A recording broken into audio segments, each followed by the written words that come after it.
So folks, this weekend, as I said, the Games Workshop did their big reveal for Warhammer Quest Cursed City, and we definitely got to see a lot more than I think we expected to see.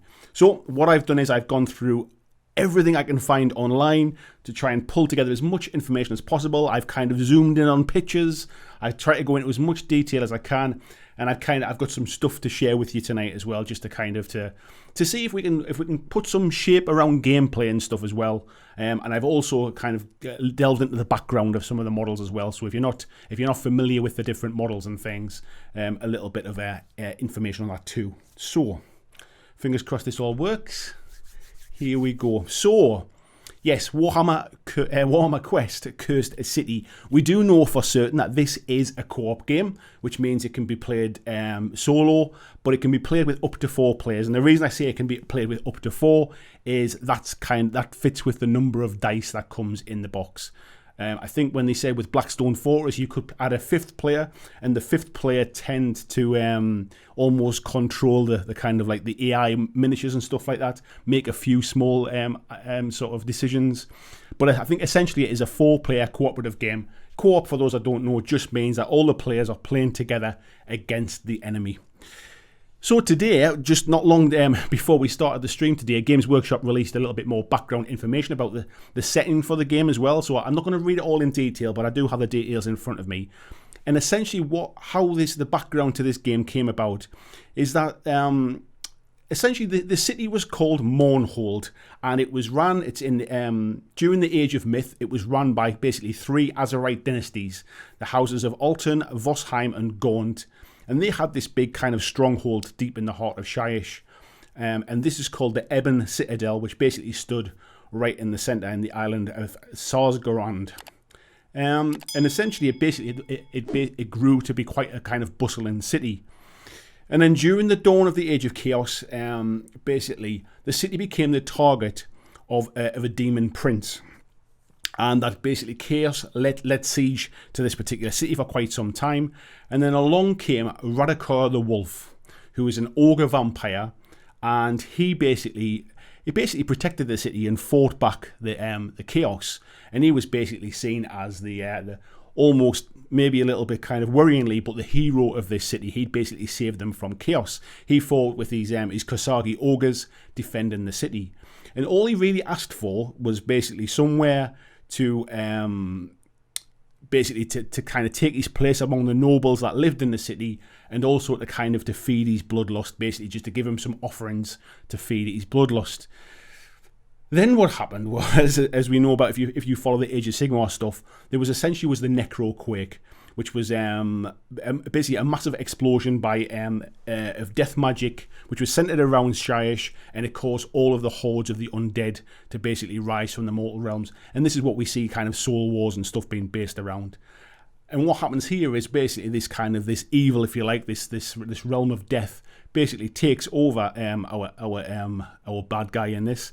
And he basically goes on a bit of a blood rampage, starts to wipe out all of the people that live in the city. And basically he either kills all of the people that live there, or the kind of some of the nobles and stuff who he asks to kind of bow down before him and kind of bend to his will. They are offered the blood kiss and kind of can become vampires. And then he renames the city to be Orphan, which means the Wolf's Feast. So that's essentially the kind of the background to what this is. So next up, we've got basically what the contents of the box are. I always like seeing these pictures from Games Workshop. All that's missing in the background is the kind of like the smiley people playing kind of things. But what it does is, on the initial inspection, we can get quite a lot from this, and I'm going to go over this in a bit more detail as we go through the stream. But basically, it's definitely, as they mentioned themselves, it's definitely a cross of previous games like, Silver Tower, Shadows over Hammerhall, and Blackstone Fortress. Now, what we can see in this picture basically is a number of different things. We can see the square tiles, like Shadows over Hammerhall. We can see that there is the tracker at the back, which has the kind of the combat mechanic and the initiative track, a little bit like Blackstone Fortress. We can see the dice that's used. We can see the Destiny dice, kind of the wheel there as well. But we don't know at this stage whether the maps are pre-generated, like they are in, say, Blackstone Fortress, or whether they're kind of like they're like an exploration thing like they are in Silver Tower. I personally think it's going to be pre-generated because of that the encounter tracker at the back, and it will be hard to have that encounter tracker, I think, if you were kind of opening doors and stuff, but we'll come on to that in a bit more detail. We also see as well, if I can press this button here, I can do this and then you can see something. You can see a little laser pointer thing here. So what we've got here is that there's some cards down here which have like a key on the back of them, and I don't know whether they're kind of like, as you turn them over, does that basically like sort of, does that spawn the different tiles that you need for the different stuff? But yeah, this gives you a better idea of what's actually in the box. And what we can see, I think somebody mentioned in the chat as well, we can see here from the books here, there is a quest book and there is a rule book essentially, which I think we'll see better on the next slide. But it moves away from what Blackstone Fortress had, where they had the combat book, they had a book with some background information in, they had another book for, what was it called again? I forget, like the kind of the stuff that you do between rounds and things as well. So what we got here, this is basically the contents. It says that there's 8 heroes in the box. There is 42 hostiles. Now, compared to Blackstone Fortress had 9 heroes, of which 2 of them I think kind of like acted together, and it had 35 hostiles. So there is a bit more in the box. And we were talking about prices and stuff a little bit as the stream started. It's definitely not going to be $300 as was rumored, because I don't think we can really, for what is essentially similar content, maybe like slightly different numbers and stuff, but similar contents to Blackstone Fortress, there's no way we're going to see that kind of price jump. My guess is it's going to be about £125, and that would convert to about $210 US to 350 Australian dollars and 160 euros. And before everybody comments in the chat and stuff, and I always get these comments when I talk about the different exchange rates, GW don't use normal exchange rates. They have their own exchange rates that they use for their games for the different regions. And the reasons I've come up with these numbers is because Warcry Catacombs is £125, and these are the different prices of that particular item across the different regions, which is why I'm estimating that's what I think they'll be. Blackstone Fortress, however, is still for sale on the Games Workshop website. It certainly is in the UK anyway, and that sells for £95. That's another reason why I don't think we're going to see a massive jump in price. I mean, don't get me wrong, £35 or £30, whatever I said there, is still a big jump in price. But I think for what's in the box versus kind of sort of how long it's been since Blackstone Fortress first came out, I can see £125 being about right. That would relate to if it was £95, that's 150 US dollars, 220 Australian dollars, and 125 euros. The fact that Blackstone Fortress is still available on the website, and I can't see that kind of stopping anytime soon. They're not going to suddenly pull it because this comes out. I don't think that they would go with a massive jump between the two of them. So that's why I think we're potentially looking at around £125, I would guess. My assumption is it will be push-fit minis as well. Basically, Blackstone Fortress had push-fit minis. It looks like we're probably going to get the same thing here as well. The miniatures seem to have sculpted bases, a little bit like the Underworld's miniatures. So that would build in with the push-fit aesthetic as well. The quest books I've talked about as well.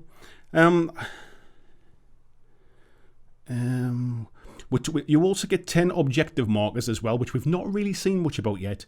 You can see them on this particular picture here. There's kind of like a skeleton pointing kind of one way, and there's like an objective marker which looks like a crow with a key in its mouth. We're not really sure how they're going to be used in the game yet, and we haven't seen really anything in more detail on those ones. But what we do know is that basically objective markers are points you can search, and they'll either have treasure or they'll potentially have traps in them as well. And this is something that was mentioned on the Twitch stream on Saturday. Dice-wise, it says that... actually, before we talk about dice, just very quickly going back to the books as well, it does say... I think it says on the Curse City website that the books are packed with lore, so I'm assuming there's some background lore in there as well. Dice-wise, there's D6, D8, D12s. It looks like the D20 from Blackstone Fortress has been replaced by a D12. This is no bad thing. The D20 was basically used for like enemy behavior charts, so it might just mean that there's less options. There's 12 options or 6 options if you like. It might be kind of like 1 and 2 does one thing, 3 and 4 does something else. It says that it's 28 dice, but this is the same as Blackstone Fortress. So we're talking about like this 4d6 per player, which it sort of takes up 16 of the dice anyway. And there's some custom combat dice which are like sort of D8 size as well, and D6s. They're basically custom dice because they've got different numbers of successes on the different sides. What I would say about the cards is they look less complex than Blackstone Fortress. It seems like there's less cards in this box. Certainly from the setup picture that we saw and what we can see here on the screen as well, it seems like there's less cards. There were quite a lot of cards in Blackstone Fortress, so maybe that's a little bit of streamlining, or maybe some of the things are now done from tables and books and stuff. Excuse me. We've also got objective markers, which we've just talked about there as well, and we also get the War Scroll book as well. I think if I remember right, Blackstone Fortress gave you information to use the characters in Warhammer 40k as well, so it's nice to see that's been added. So these are the heroes. I'm not going to go into these in too much detail. I'm sure everybody's seen them. I'll give you a little bit of background about them. Basically, the Caradron Overlord character is called Dagny Holdenstock. He's basically a veteran entrepreneur with a knack for creative interpretation of the Caradron code, and he basically sees Orphan as potential for treasure and riches. So all of the heroes are there for different reasons. The Stormcast character is called Imelda Braskov, and she basically her army was destroyed by Radikur the Wolf, and she vowed to slay the vampire at the heart of her beloved city or die trying. So she's in this for vengeance, basically.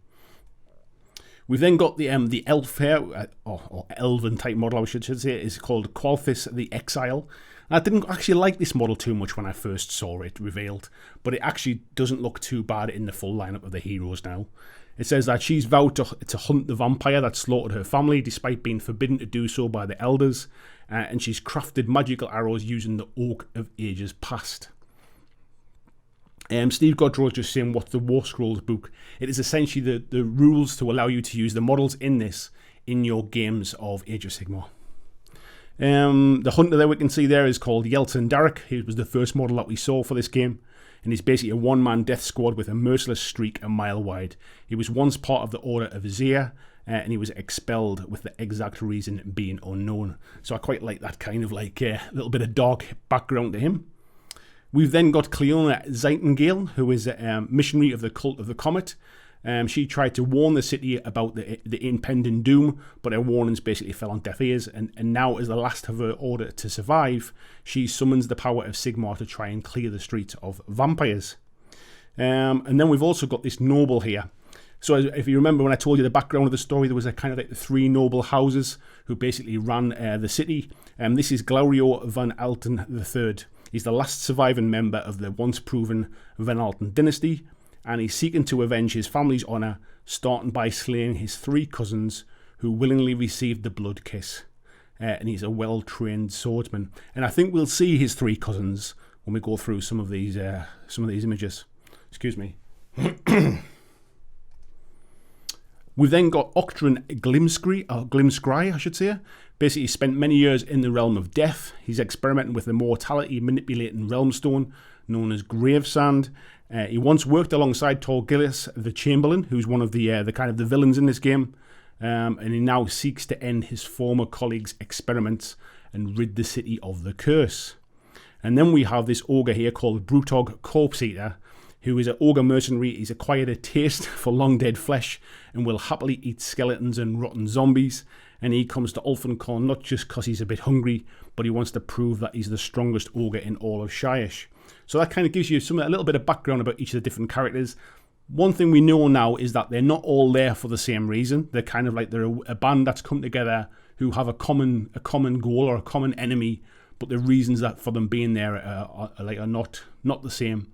And it might be that actually sometimes we get this in games, and the kind of the mechanics or the rules of the game can feed into this, where like it doesn't mean all the characters have to help each other out. They're all in it for themselves. So maybe we've got the character on Overlord who's in there trying to kind of steal treasure for himself, while the other ones are fighting and stuff. So it'll be interesting to see if that kind of carries over into rules.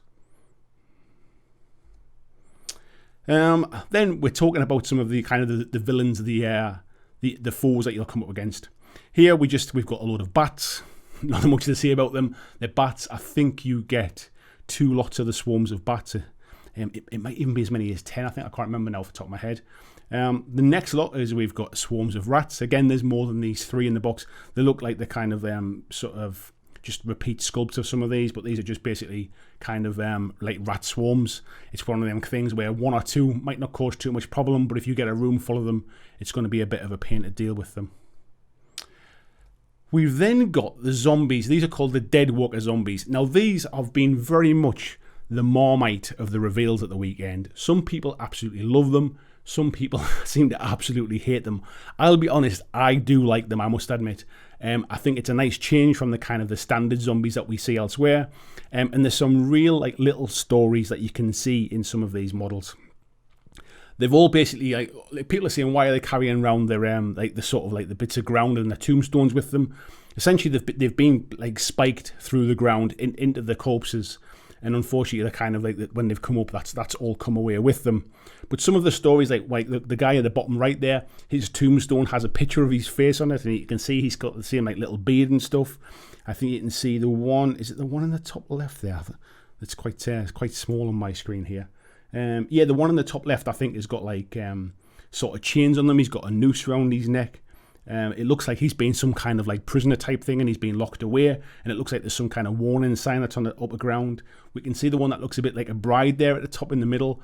She's got a bit of like a pendant around her neck, and it looks like there's a matching pendant hanging from the tombstone, almost like it's kind of like a husband's or a partner's kind of like lost his love, and she's been kind of like put underground. So there's some nice little quirky stories that come with these. So there's those 5 sculpts, and then there's another 5 as well. And again, there's a mixture of different stories here. So yeah, for me, I like them, but I do understand that some people kind of are seeing these as a little bit Marmite at the minute. Next up, we've got the basically the Orphan Watch Skeletons Command, and the Orphan Watch are essentially the guards. They're kind of like the sort of the soldiers of the city, and they're led by a watch captain, Halgrim, who we saw quite early on as well. There was mention on the Warhammer community site that basically the watch becomes a bit stronger when their banner bearer is around. So make sure that you kind of take him out first. So there's obviously going to be some kind of sort of rules for basically making them a little bit stronger, maybe inspiring them in some way.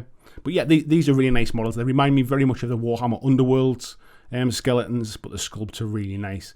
And again, I think there's 10 of these in total. A few different bits of sculpts, but there's a bit of a kind of like a Persian inspiration, I would say, with the kind of spiked helmets. But they're a really nice aesthetic. And I'll tell you a little bit more about the kind of like about the Orphan Watch skeletons and why they're there when we get to the captain. Yeah, and these are a few more of them as well. Next up, we've then got the Kasagi Ogre's Night Guard, and these are basically ogre zombies. And this is the kind of the ogre army that basically came with the wolf when he came to protect the city from chaos. It's quite interesting that the one on the left hand side there is carrying a key. Even the rat next to his feet has got a key in him as well. And if these are basically the Night Guard, I wonder if these come out at night. So maybe there's some mechanics in there that say they come out at certain times. We'll see when the game comes out about that one, but it would be nice if that was the case.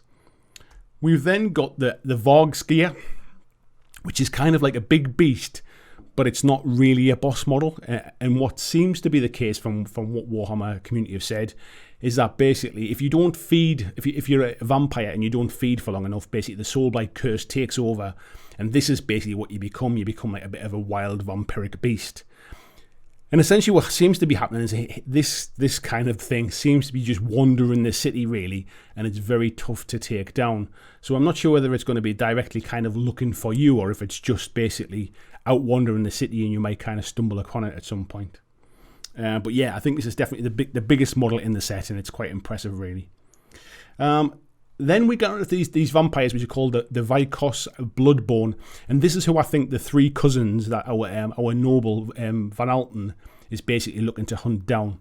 And that basically, when Radicur the Wolf basically had this great purge, a few of the noble houses were spared, basically as long as they basically gave it like an oath of loyalty, and they were offered the blood kiss to become part of his court. And these are kind of like sort of feral creatures, really, who basically just serve the wolf's will. And they basically hunt down and assassinate any who question his dominance.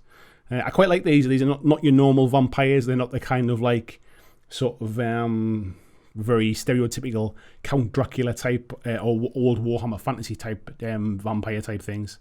It's nice to see a little bit of a change in this. Somebody's saying they've gone a bit feral looking at their feet. Maybe they're in the process of changing into them Vargheists as well. Then we got Ghostslav, the Gravekeeper. He basically tends the crypts and the pits of Ulfenkorn corpse gardens, and he's basically burying his victims alive. He was one of the first models we also saw as well, and he's the first of one of the kind of like the boss monsters, if you like.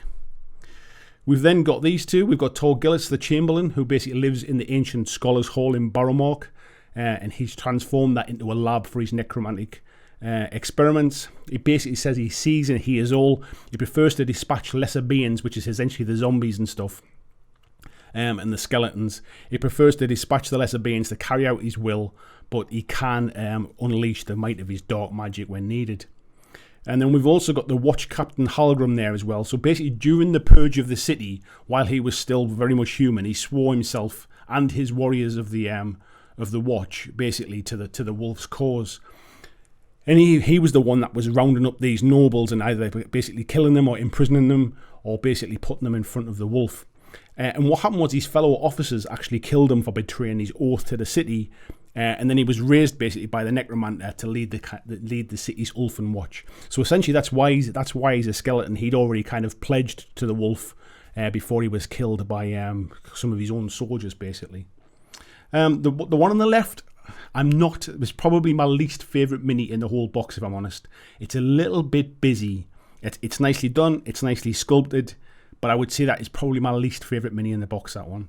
Still nice, but yeah, not my best. And then we've got Radicur the Wolf himself, who is an ogre vampire. There's been a lot of talk online. Is he really an ogre? The guys in the Warhammer community site on Twitch said he was an ogre vampire. You can kind of see that he's got that ogre kind of gut plate on there as well. So yeah, he's an ogre. He led an ogre army to come and protect the city. I think everything about him is an ogre. He might not look stereotypically like an ogre, but he is a vampire. So that's probably why. And he's essentially a vampire of ancient power and savage cruelty, and the blood kiss gave him terrifying strength and eternal life, but also inflicted upon him an almost uncontrollable blood rage. And what they've essentially said about him is he is essentially the final challenge of the game if you make it to the throne room, which is at the Citadel. You can also see over his shoulder there as well, basically the wolves over his shoulders. This is actually a two-headed wolf as opposed to two wolves over his shoulders. And we'll talk more about that in a little while. Then we're starting to talk about the kind of like the board gaming content, if you like, the bits and pieces that actually come in the box. We know it's got the square tiles, a little bit like Shadows of Hammerhall and a bit like Silver Tower. There's an initiative track, so if I can kind of here, this is basically what you can see here where my little red cursor is. The initiative track basically is like Blackstone Fortress. It suggests that pre-generated maps. So basically what you do is you essentially flip over your combat card, which tells you to set the map up. It then tells you the spawn points, and you bring in basically your encounter cards and your initiative track. Your initiative track tells you in what order everybody goes. So the hero, does the heroes go first, or one of the heroes, one of the adversaries, another hero, that kind of stuff. And if you look really close on the picture that I showed at the start, which shows the layout of the board and everything, you can actually see those initiative cards down the side of the track. So it looks like that's been ported over from Blackstone Fortress as well. However, this track here doesn't have any numbers on it. The Blackstone Fortress one has numbers on to show spawn point 1, 2 and 3, for example. There isn't any numbers on this one, so I wonder if that changes anything. We've got Destiny dice in this as well. So for those that haven't played these games, essentially what you do is you roll, I think it's like 6 dice, and these dice are available to be used by any of the heroes during their turn. However, if you roll any multiples, so if you roll your 6 dice and you got 6 sixes, for example, let's be honest, it's going to be 6 ones. But if you roll multiples of the same number, they essentially get taken out and aren't available to be used in this particular turn. And it looks like the next slide I'll come on to a little bit more on that one, but this looks quite interesting. You can, around the outside of it as well, there's a track around it, and in Silver Tower there was something called a renown wheel, and essentially as you went around the outside of that wheel, you basically kind of like leveled up, if you like. But yeah, we'll come on to that in a second. The next one I want to show you is a bit more detail about that. And then in the center here, this red card here says basically Orphan Khan in peril. Now on it has the 5 names of the different bosses, and the gravestone shapes that are on this card actually match these gravestone tokens here. My gut feeling is it's some kind of tracker to say which ones you've defeated. But down the left hand side there's 2 things, and it essentially says fear and influence. And the top one, basically, fear is these tokens here with the skulls on, and influence are these tokens here with like the crossed swords on. Now the crossed swords on these actually match the cards that on the original the layout of the whole board. There's a deck of cards that are beside the initiative track, and they have the same symbol on the back. So it makes me think it's something to do with kind of like combat and stuff there. And it looks like potentially it could be some kind of like countdown mechanic, because those tokens have numbers on. So if anybody's played some of the Blackstone Fortress expansions, there's one called No Respite, which is essentially if you fail to do certain things during your mission, if you fail to pick up sort of clues, if you fail to pick up any specific tokens or defeat certain bosses or whatever, the game becomes a little bit harder, if you like. And I wonder if this is like, if you fail to kind of pick up these clues, if you fail to find the treasure you're searching for, and you basically, like, because you can choose to leave the mission halfway through if you think you're going to die, for example, does Orphan Khan become a more deadly place to kind of to be in and around? So I'm wondering how that'll track on that one.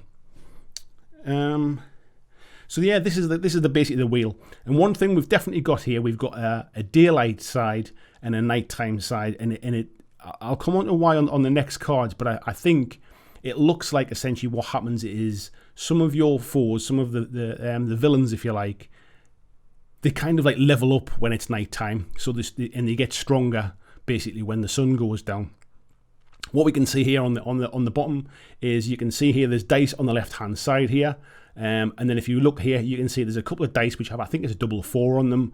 So it looks like we've still got that kind of Destiny dice mechanic here, where that basically you roll a dice. Now it might be that you can maybe use the doubles during the day, you can use everything else during the night time. Maybe they're just put on there to be out of the way so you can't use them. If you're familiar with Blackstone Fortress, there was like a red and a green triangle. I think you put the ones you could use in the green triangle, the ones you can't use in the red triangle. So it looks like we've got a similar thing here. And there's also a couple of tokens as well, basically, that would fit around these tracks here. There's 12 sort of spaces on the outside track, and there's 11 spaces on the inside track. So I do wonder whether it's a case of like, is it a kind of mechanic that keeps you pushing on, keeps you like sort of, I think there was examples in Blackstone Fortress where you could essentially clear a room and then spend a few turns like looking around and searching for treasure and things. I wonder if this has been put in to stop you doing that, to kind of keep a little bit of a pace, and that if you don't get a move on, it's going to be nighttime soon, and then the enemies are going to be a lot harder to kind of deal with. But I like the idea of this as a mechanic. So here we see some of the enemy cards. This is the Orphan Watcher skeletons, and you'll see here in the top right hand corner you have like a sun symbol and a moon symbol, and it's really hard. You can't really read any of the writing or anything, but what you can see here is I think it's kind of like 2 sort of white D6 versus one of the D8 with a red one here, which essentially there's more successes on a D8, if you like. So it's almost as if during sort of when it becomes nighttime, it looks like they kind of level up. And I think these cards here, it looks like some of these are on the initiative track. These are potentially initiative track cards that will get shuffled in. This one with the hourglass on makes me wonder what that could be about. I'm not really sure, but I'm sure it'll be interesting when we find it on that one. So here we have the hero cards.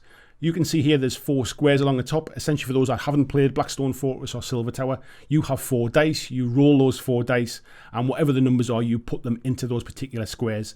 And then the way you sort of do certain actions is you might have an attack that goes off on a 6 on a 4+, let's say. So you can take any 4, 5, and 6s from that track to be able to do that. But if you roll all 1s, it might be actually that you can't use your weapon this turn, in which case that's when you can go in and start using some of the destiny dice that are like a kind of like a common pool for everybody to use. But of course you're kind of like your fellow adventurers want to use that pool as well to do certain stuff. So there's almost that negotiation of, well, will you leave that 6 for me because I've only got all 1s kind of thing.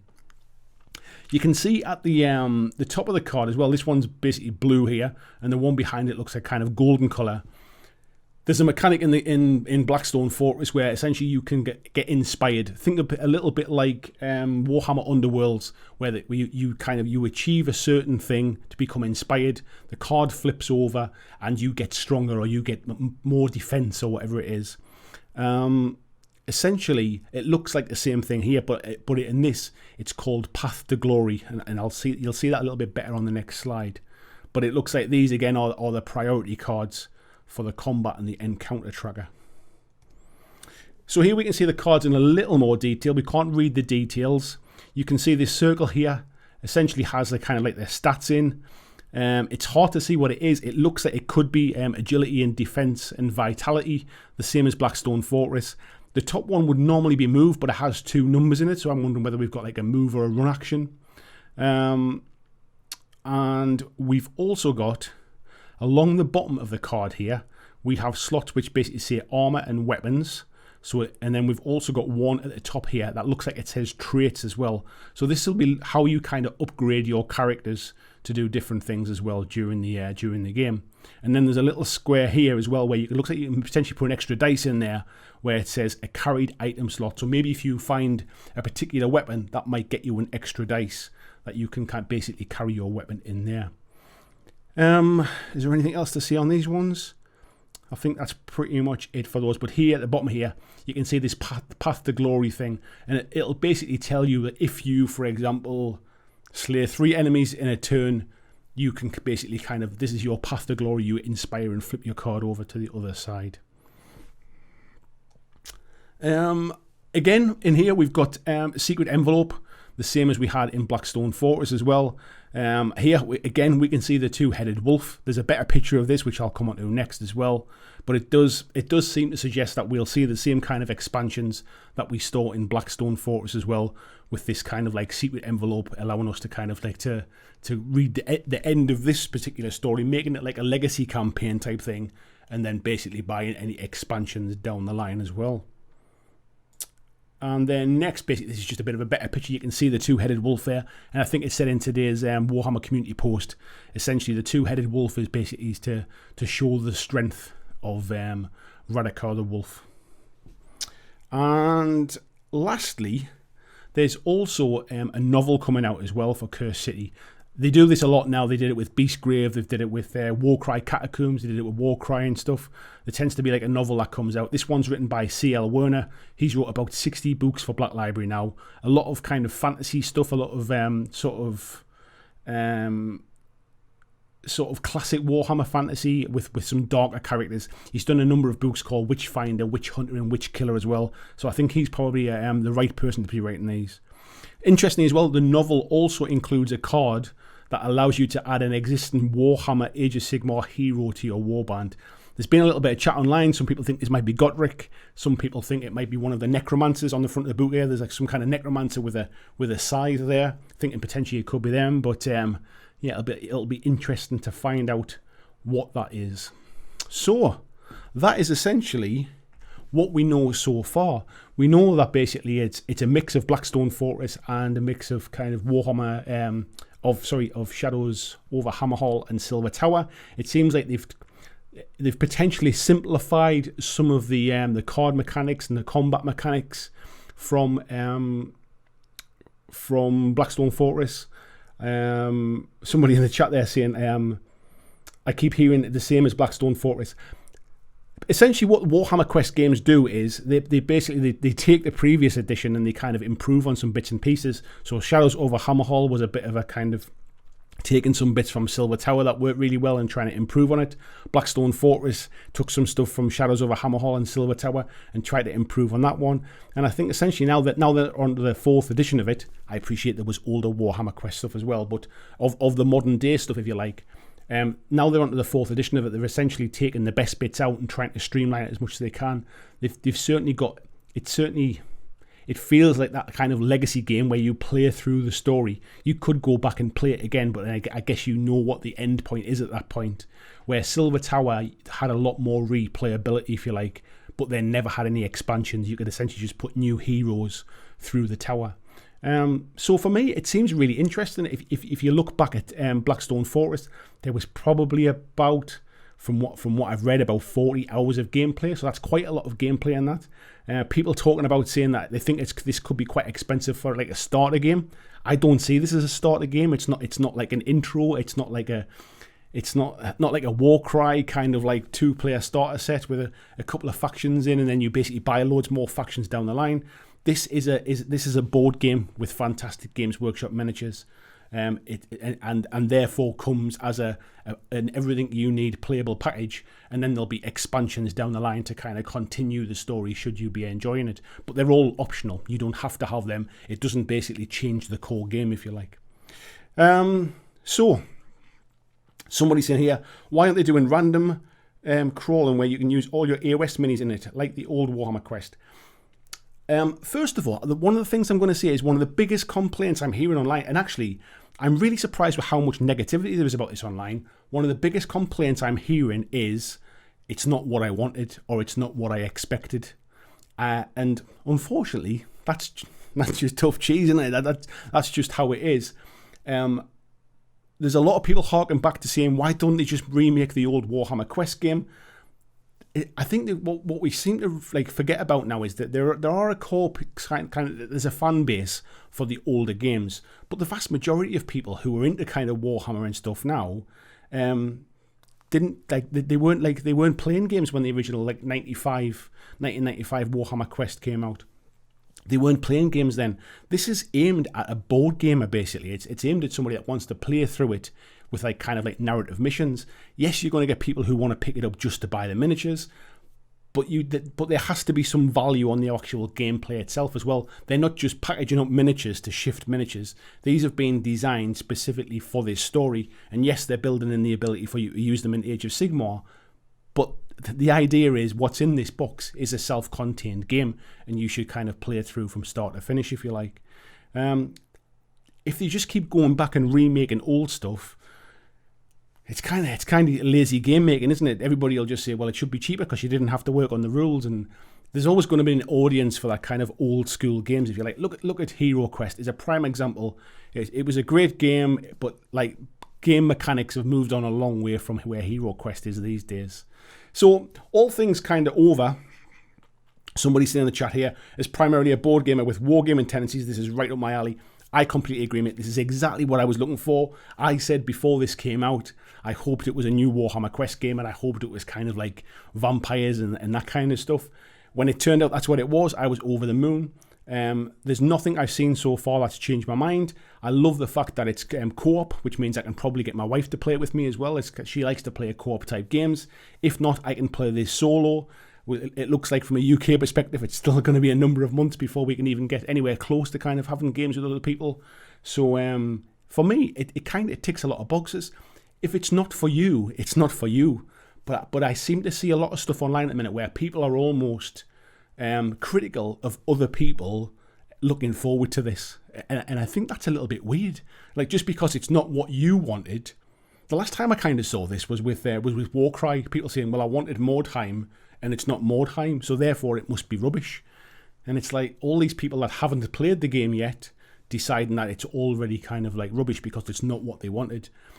Games Workshop are a big company. They're designing games for kind of all different tastes and kind of people out there.